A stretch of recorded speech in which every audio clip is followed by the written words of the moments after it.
What do you do when a document has no notarial certificate? I'm Katura with BlueNotary, and today we're going to talk about what you can do as a notary in this situation. So you pull up a document to notarize, and there's no certificate attached. Nothing telling you what kind of notarization the signer needs. If you've been notarizing for any length of time, this has happened to you. And what you do next either protects you or puts your commission at risk. This comes up constantly with out-of-state documents, homemade contracts, and forms pulled off the internet.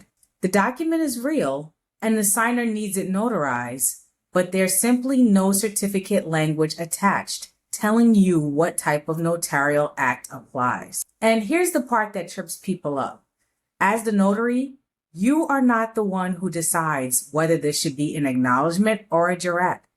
That decision belongs to the signer, the document's issuing authority, or the receiving party, not you. Your job is to verify identity, ensure willingness, and complete the notarial act after the signer tells you what they need. You cannot tell the signer which certificate to use because that crosses into legal advice. And it's exactly the kind of thing that gets notaries in trouble. So what do you actually do when there's no certificate? You can do 3 things. Let's go through them. Option 1, ask your signer. Did the person or organization requesting this document tell you whether they need an acknowledgement or a jurat? Many signers might know, or they can quickly check with whoever sent them the document. If they come back with an answer, you attach the appropriate certificate and move forward. This keeps you completely out of the legal advice gray zone. Option 2, if the signer truly doesn't know, here's a neutral way to frame it for them without telling them what to pick.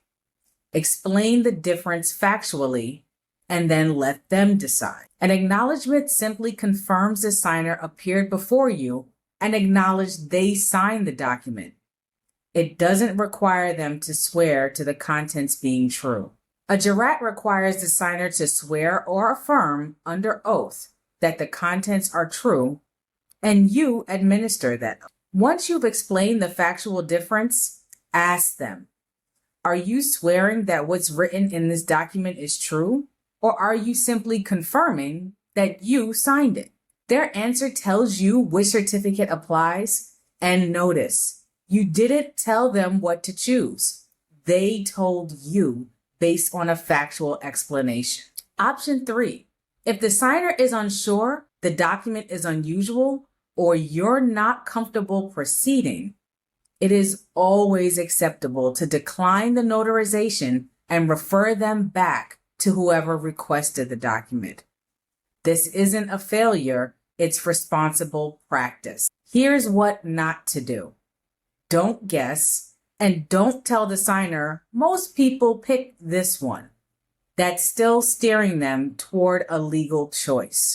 Also, don't let pressure from the signer push you into deciding for them.